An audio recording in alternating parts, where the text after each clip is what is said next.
Friends, welcome to Amma's kitchen. ಇವತ್ತು ನಮ್ಮ ಮನೆಯಲ್ಲಿ ಬಸ್ಸಾರು ಮಾಡ್ತಾಯಿದ್ದೀನಿ. ಹೆಸರು ಕಾಳು ಹಾಕಿ ಬಸ್ಸಾರು ಮಾಡ್ತಾಯಿದ್ದೀನಿ.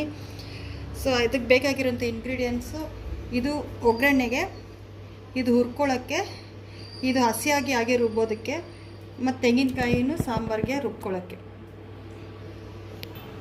ನೋಡಿ ಫ್ರೆಂಡ್ಸ್, ಈಗ ಕಾಯಿಚೂರು ಹಾಕ್ಕೊಳ್ತಾ ಇದ್ದೀನಿ. ಕಾಯಿಚೂರು ಫಸ್ಟ್ ರುಬ್ಕೊಬಿಡ್ತೀನಿ, ಆಮೇಲೆ ಉಳಿದಿರೋದು ರುಬ್ಕೊಳ್ಳೋಣ. ನೋಡಿ ಫ್ರೆಂಡ್ಸ್, ಈ ರೀತಿ ರುಬ್ಕೊಂಡು ಇಟ್ಕೊಬೇಕು ಕೊಬ್ಬರಿನ. ಈಗ ಮಸಾಲೆ ಹೇಗೆ ಮಾಡೋದು ಅಂತ ತೋರಿಸ್ತೀನಿ. ಫ್ರೆಂಡ್ಸ್, ಈಗ ಸ್ವಲ್ಪ ಎಣ್ಣೆ ಹಾಕ್ಕೊಳ್ತಾ ಇದ್ದೀನಿ ಫ್ರೈ ಮಾಡ್ಕೊಳ್ಳೋಕ್ಕೆ ಮಸಾಲೆನ. ನೋಡಿ, ಒಂದು ಚಮಚ ಆಗೋಷ್ಟು ಜೀರಿಗೆ, ಒಂದು 1/4 ಚಮಚ ಕರಿಮೆಣಸು, ಒಂದು 4ರಿಂದ 5 ಹಸಿರು ಮೆಣಸಿನ್ಕಾಯಿ, ಒಂದು ಗಡ್ಡೆ ಬೆಳ್ಳುಳ್ಳಿ, ಈರುಳ್ಳಿ ಸ್ವಲ್ಪ, ಮತ್ತು ಒಂದು ಟೊಮೆಟೊ. ಇಷ್ಟನ್ನು ಫ್ರೈ ಮಾಡ್ಕೋಬೇಕು. ಮೊದಲೆಲ್ಲ ಫ್ರೈ ಮಾಡ್ತಿರಲಿಲ್ಲ ಫ್ರೆಂಡ್ಸ್, ಮೊದಲೆಲ್ಲ ಒಲೆಯಲ್ಲಿ ಸುಟ್ಟು ಹಾಕ್ತಿದ್ರು. ಬಟ್ ಈಗ ಒಲೆ ಇಲ್ದಿದ್ದ ಕಾರಣಕ್ಕೆ ನಾನು ಈ ರೀತಿ ಎಣ್ಣೆನ ಹುರಿದುಬಿಟ್ಟು ಹಾಕ್ತಾಯಿದ್ದೀನಿ. ಸೊ ನೀವು ಹಾಗೆ ಗ್ಯಾಸ್ ಸ್ಟವ್ ಮೇಲೆ ಕೂಡ ಸುಟ್ಟು ಹಾಕ್ಬೋದು, ಬಟ್ ನನಗೆ ಈ ರೀತಿ ಮಾಡಿದ್ರೆ ಇಷ್ಟ ಆಗುತ್ತೆ. ಈ ಥರ ಒಂದ್ಸರಿ ಟ್ರೈ ಮಾಡಿ ನೋಡಿ. ಇದು ಫ್ರೈ ಆಗ್ತಾ ಇದೆ, ಅಷ್ಟರಲ್ಲಿ ನಾವು ಇದನ್ನು ಹಾಕ್ಕೊಳ್ಳೋಣ. ಹಸಿ ಈರುಳ್ಳಿ, ಬೆಳ್ಳುಳ್ಳಿ ಮತ್ತು ಟೊಮೊಟೊನ ಮಿಕ್ಸಿಯಲ್ಲಿ ಹಾಕ್ಕೊಳ್ಳೋಣ. ನೋಡಿ, ಹಸಿ ಈರುಳ್ಳಿ, ಬೆಳ್ಳುಳ್ಳಿ ಮತ್ತು ಟೊಮೊಟೊ ಎಲ್ಲದನ್ನೂ ಹಾಕ್ಕೊಳ್ತಾ ಇದ್ದೀನಿ. ನೋಡಿ ಫ್ರೆಂಡ್ಸ್, ಇಷ್ಟ ಆಗಿದೆ. ಈಗ ಒಂಚೂರು ಹುಣಸೆಹಣ್ಣು ಹಾಕೋಣ. ಸೊ ಈಗ ಇದು ಆರಿದ್ಮೇಲೆ ಇದನ್ನೆಲ್ಲ ಹಾಕಿ ಒಟ್ಟಿಗೆ ಮಿಕ್ಸರ್ನಲ್ಲಿ ರುಬ್ಕೊಳ್ಳೋಣ. ನೋಡಿ, ಇದು ಹಸಿದು ಮತ್ತು ಇದು ಹುರಿದಿರೋದು. ಈಗ ಹುರಿದಿರೋದನ್ನ ಇದ್ರ ಜೊತೆಗೆ ಹಾಕ್ಕೊಂಡು ಎಲ್ಲ ಒಟ್ಟಿಗೆ ರುಬ್ಕೊಳ್ಳೋಣ. ಮತ್ತು ಬೇಯಿಸಿರೋ ಕಾಳು ಸ್ವಲ್ಪ ಇದರಲ್ಲಿ ಹಾಕ್ಕೊಂಡು ರುಬ್ಕೋಬೇಕು.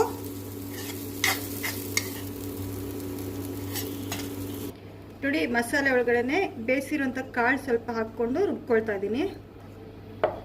ನೋಡಿ ಫ್ರೆಂಡ್ಸ್, ಈ ರೀತಿ ನುಣ್ಣಗೆ ರುಬ್ಕೋಬೇಕು ಮಸಾಲೆನ. ಈಗ ಬಸ್ಸಾರು ಒಗ್ಗರಣೆ ಮಾಡ್ಕೊಳ್ಳೋಣ ಬನ್ನಿ. ಈಗ ಒಗ್ಗರಣೆಗೆ 1 ಸ್ಪೂನ್ ಆಗೋಷ್ಟು ಎಣ್ಣೆ ಹಾಕ್ಕೊಳ್ತಾ ಇದ್ದೀನಿ.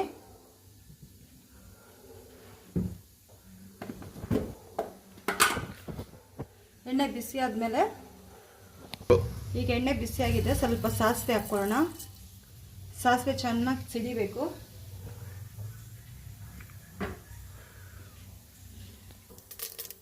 ಈಗ ಚೆನ್ನಾಗಿ ಸಿಡಿತಾ ಇದೆ. ಈಗ ಒಂಚೂರು ಮೆಂತ್ಯ ಹಾಕ್ತಾ ಇದ್ದೀನಿ.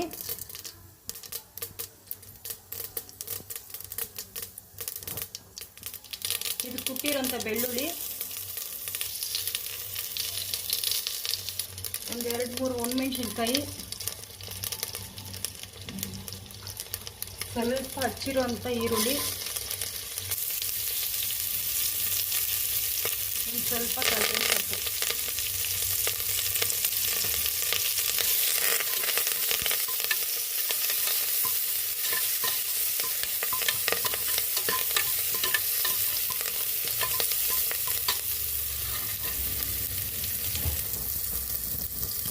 ಸ್ವಲ್ಪ ಹಿಂಗು ನಿಮ್ಗೆ ಬೇಕು ಅಂದರೆ ಹಾಕ್ಕೊಳ್ಳಿ, ಇಲ್ಲಾಂದರೆ ಬೇಡ ಅಂದರೆ ಬಿಡಿ.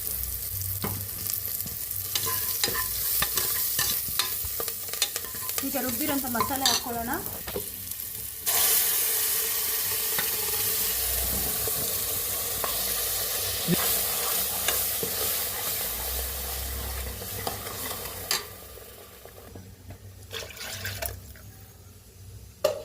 ಇದು ಸೊಪ್ಪು, ಇದು ಕಾಳು ಬಗ್ಸಿರೋಂಥ ನೀರಿದು.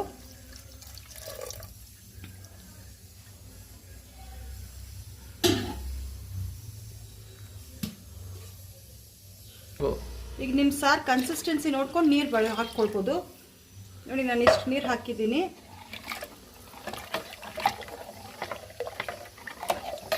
ಈಗ ಇದಕ್ಕೆ ಉಪ್ಪು ಖಾರ ಚೆಕ್ ಮಾಡ್ಕೊಳ್ಳೋಣ. ಒಂಚೂರು ಖಾರದ ಪುಡಿ ಹಾಕಬೇಕು, ಅಂದರೆ ಸಾಂಬಾರು ಪೌಡರು. ಯಾಕಂದರೆ ನಾನು 4 ಹಸಿರು ಮೆಣಸಿನ್ಕಾಯಿ ಹಾಕಿರೋದ್ರಿಂದ ಖಾರ ಕಡಿಮೆ ಇರುತ್ತೆ. ಹಾಗಾಗಿ ನಾನು ಒಂದು ಅರ್ಧ ಚಮಚ ಆಗೋಷ್ಟು ಖಾರದ ಪುಡಿ ಹಾಕ್ತಾಯಿದ್ದೀನಿ. ನೋಡಿ, ನಾನು ಅರ್ಧ ಮುಕ್ಕಾಲು ಚಮಚ ಆಗೋಷ್ಟು ಸಾಂಬಾರು ಪೌಡ್ರ್ ಹಾಕ್ತಾಯಿದ್ದೀನಿ. ಹಾಕ್ಬಿಟ್ಟು ಚೆನ್ನಾಗಿ ಮಿಕ್ಸ್ ಮಾಡ್ಕೊಳ್ಳಿ.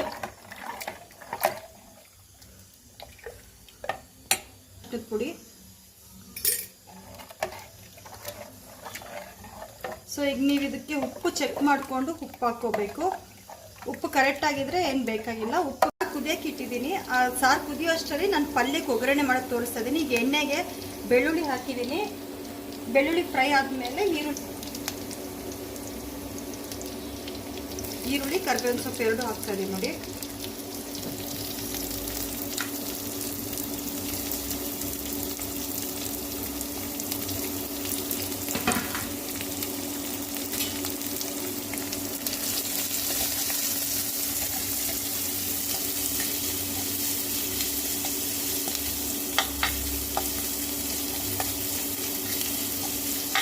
ಈಗ ಒಂದು 4 ಒಣಮೆಣಸಿನ್ಕಾಯಿ ಹಾಕ್ಕೊಳ್ಳೋಣ ಇದ್ರ ಜೊತೆಲ್ಲ ಖಾರಕ್ಕೆ.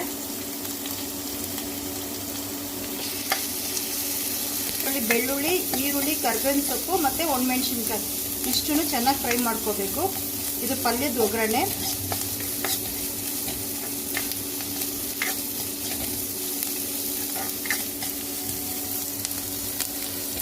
ನೋಡಿ, ಈ ರೀತಿ ಫ್ರೈ ಆದಮೇಲೆ ನಾವು ಬಗ್ಸಿಟ್ಟಿರೋಂಥ ಕಾಳನ್ನ ಹಾಕ್ತಾ ಇದ್ದೀನಿ.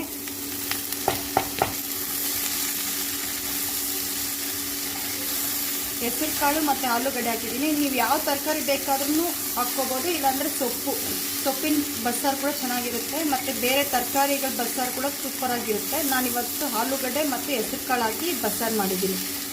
ಇದೊಂದು 2 ನಿಮಿಷ ಫ್ರೈ ಮಾಡಿಬಿಟ್ಟು ಇದ್ರ ಮೇಲೆ ಕೊಬ್ಬರಿ ತುರಿ ಹಾಕ್ಕೊಳ್ಳೋಣ. ಉಪ್ಪು ಸ್ವಲ್ಪ ಕಡಿಮೆ ಇದೆ, ಅದಕ್ಕೆ ಒಂಚೂರು ಉಪ್ಪು ಹಾಕ್ತಾಯಿದ್ದೀನಿ ನಾನು. ಇದ್ರ ಜೊತೆಗೆ ತೆಂಗಿನ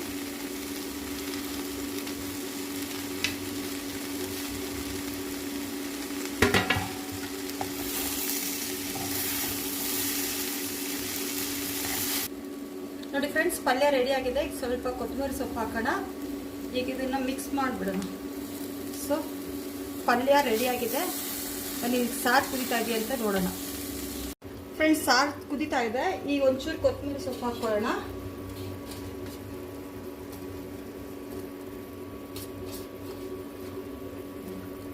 ಸೊ ಬಸ್ಸಾರು ಮತ್ತು ಪಲ್ಯ ರೆಡಿ ಆಗಿದೆ ಫ್ರೆಂಡ್ಸ್. ಬನ್ನಿ ಸಾರು ಮಾಡೋಣ. ಫ್ರೆಂಡ್ಸ್, ರೆಡಿಯಾಗಿದೆ ಬಸ್ಸಾರು, ಪಲ್ಯ ಮತ್ತು ಬಿಸಿ ಬಿಸಿ ಅನ್ನ. ಮುದ್ದೆ ಜೊತೆಗಂತೂ ಬಸ್ಸಾರು ಸೂಪರ್ ಕಾಂಬಿನೇಷನು. ಬಟ್ ಈಗ ನಾನು ಮುದ್ದೆ ಮಾಡೋಕ್ಕೆ ಟೈಮ್ ಇರಲಿಲ್ಲ ಅಂತ ಮಾಡಲಿಲ್ಲ. ಇದನ್ನು ಮಾಡಿ ದಯವಿಟ್ಟು ನನಗೆ ಲೈಕ್ ಮಾಡಿ, ಶೇರ್ ಮಾಡಿ, ಮತ್ತು ಏನಾದ್ರು ಕಮೆಂಟ್ಸ್ ಇದ್ದರೆ ದಯವಿಟ್ಟು ತಿಳಿಸಿ ಅಂತ ಕೇಳ್ಕೊಳ್ತಾ ಇದ್ದೀನಿ. Thank you very much. Subscribe for more videos.